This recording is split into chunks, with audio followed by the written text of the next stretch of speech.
Dalam nama Bapa dan Putra dan Roh Kudus. Amin. Aku mengucap syukur padamu ya Allah atas kehidupan yang Engkau anugerahkan kepadaku.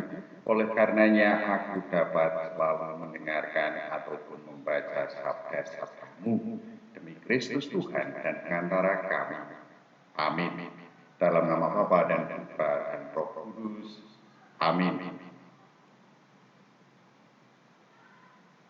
Pada suatu kali bangsa itu bersungut-sungut di hadapan Tuhan tentang nasib buruk mereka. Dan ketika Tuhan mendengarnya, bangkitlah murkanya. Kemudian menyalalah api Tuhan di antara mereka dan merajalela di tepi tempat perkemahan. Lalu berteriaklah bangsa itu kepada Musa dan Musa berdoa kepada Tuhan. Maka padamlah api itu. Sebab itu orang menamai tempat itu Tabera, karena telah menyala api Tuhan di antara mereka. Orang-orang bajingan yang ada di antara mereka kemasukan nafsu rakus, dan orang Israel pun menangislah pula serta berkata, siapakah yang akan memberi kita makan daging? Kita teringat kepada ikan yang kita makan di Mesir dengan tidak bayar apa-apa, kepada mentimun dan semangka, bawang prei, bawang merah, dan bawang putih. Tetapi sekarang kita kurus kering, tidak ada sesuatu apapun, kecuali mana ini saja yang kita lihat. Adapun mana itu seperti ketumbar dan kelihatannya seperti damar berdolah. Bangsa itu berlari kian kemari untuk memungutnya, lalu menggilingnya dengan batu kilangan atau menumbuknya dalam lumpang. Mereka memasaknya dalam periuk dan membuatnya menjadi roti bundar. Rasanya seperti rasa panganan yang digoreng.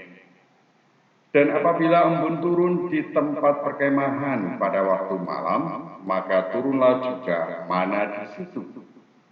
Ketika Musa mendengar bangsa itu, yaitu orang-orang dari setiap kaum, menangis di depan pintu kemahnya, bangkitlah murka Tuhan dengan sangat, dan hal itu dipandang jahat oleh Musa. Lalu berkatalah Musa kepada Tuhan, mengapa kau perlakukan hambamu ini dengan buruk, dan mengapa aku tidak mendapat kasih karunia di matamu, sehingga engkau membebankan kepadaku tanggung jawab atas seluruh bangsa ini? Akukah yang mengandung seluruh bangsa ini, atau akukah yang melahirkannya, sehingga engkau berkata kepadaku, pangkulah dia, seperti pak pengasuh memangku anak yang menyusu, berjalan ke tanah yang kau janjikan dengan bersumpah kepada nenek moyangnya. Dari manakah aku mengambil daging untuk diberikan kepada seluruh bangsa ini? Sebab mereka menangis kepadaku dengan berkata, berilah kami daging untuk dimakan. Aku seorang diri tidak dapat memikul tanggung jawab atas seluruh bangsa ini, sebab terlalu berat bagiku. Jika engkau berlaku demikian kepadaku, sebaiknya engkau membunuh aku saja, jika aku mendapat kasih karunia di matamu, supaya aku tidak harus melihat celakaku.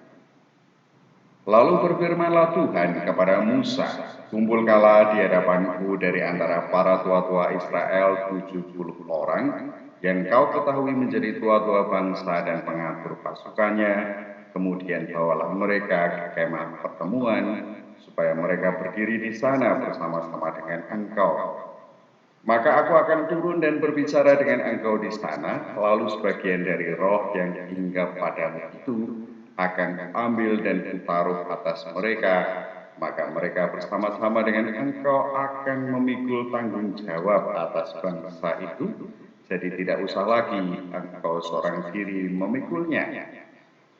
Tetapi kepada bangsa itu haruslah kau katakan, kuduskanlah dirimu untuk besok, maka kamu akan makan daging. Sebab kamu telah menangis di hadapan Tuhan dengan berkata, siapakah yang akan memberi kami makan daging? Begitu baik keadaan kita di Mesir, bukan? Tuhan akan memberi kamu daging untuk dimakan. Bukan hanya satu hari kamu akan memakannya, bukan 2 hari, bukan 5 hari, bukan 10 hari, bukan 20 hari, tetapi genap sesudah lamanya sampai keluar dari dalam hidungmu dan sampai kamu muak, karena kamu telah menolak Tuhan yang ada di tengah-tengah kamu dan menangis di hadapannya dengan berkata, untuk apakah kita keluar dari Mesir? Tetapi kata Musa, bangsa yang ada bersama aku ini berjumlah 600.000 orang berjalan kaki. Namun engkau berfirman, daging akan kuberikan kepada mereka, dan genap sebulan lamanya mereka akan memakannya. Dapatkah sekian banyak kambing domba dan lembu sapi disembelih bagi mereka, sehingga mereka mendapat cukup? Atau dapatkah ditangkap segala ikan di laut bagi mereka, sehingga mereka mendapat cukup? Tetapi Tuhan menjawab Musa, masakan kuasa Tuhan akan kurang untuk melakukan itu? Sekarang engkau akan melihat apakah firman-Ku terjadi kepadamu atau tidak. Setelah Musa datang keluar, disampaikannya firman Tuhan itu kepada bangsa itu. Ia mengumpulkan 70 orang dari para tua-tua bangsa itu dan menyuruh mereka berdiri di sekeliling kemah.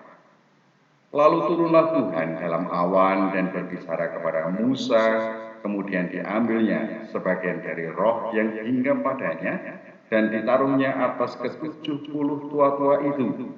Ketika roh itu hinggap pada mereka, kepenuhanlah mereka seperti nabi, tetapi sesudah itu tidak lagi. Masih ada 2 orang tinggal di tempat perkemahan, yang seorang bernama Eldad, yang lain bernama Medad. Ketika roh itu hinggap pada mereka, mereka itu termasuk orang-orang yang dicatat tetapi tidak turut pergi ke kemah, maka kepenuhanlah mereka seperti nabi di tempat perkemahan. Lalu berlarilah seorang muda memberitahukan kepada Musa, Eldad dan Medad kepenuhan seperti nabi di tempat perkemahan. Maka menjawablah Yosua bin Nun yang sejak mudanya menjadi abdi Musa, Tuanku Musa, cegahlah mereka.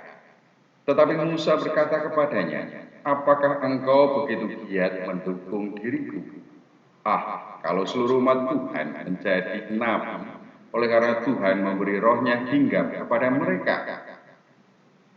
Kemudian kembalilah Musa ke tempat perkemahan, ia dan para tua-tua Israel. Lalu bertiuplah angin yang dari Tuhan asalnya. Dibawanyalah burung-burung puyuh dari sebelah laut, dan dihamburkannya ke atas tempat perkemahan dan di sekelilingnya, kira-kira sehari perjalanan jauhnya ke segala penjuru, dan kira-kira 2 hasta tingginya dari atas muka bumi. Lalu sepanjang hari dan sepanjang malam itu dan sepanjang hari esoknya, bangkitlah bangsa itu mengumpulkan burung-burung puyuh itu. Setiap orang sedikit-dikitnya mengumpulkan 10 homer. Kemudian mereka menyebarkannya lebar-lebar sekeliling tempat perkemahan. Selagi daging itu ada di mulut mereka sebelum dikunyah, maka bangkitlah murka Tuhan terhadap bangsa itu, dan Tuhan memukul bangsa itu dengan suatu tulah yang sangat besar. Sebab itu dinamailah tempat itu Kibrot Ta'awa, karena di sanalah dikuburkan orang-orang yang bernafsu rakus. Dari Kibrot Ta'awa berangkatlah bangsa itu ke Haserot, dan mereka tinggal di situ.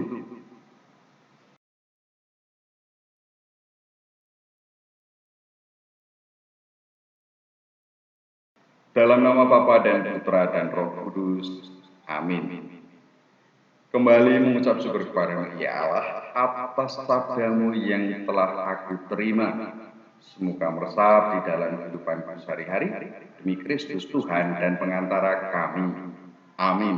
Dalam nama Bapa dan Putra dan Roh Kudus. Amin.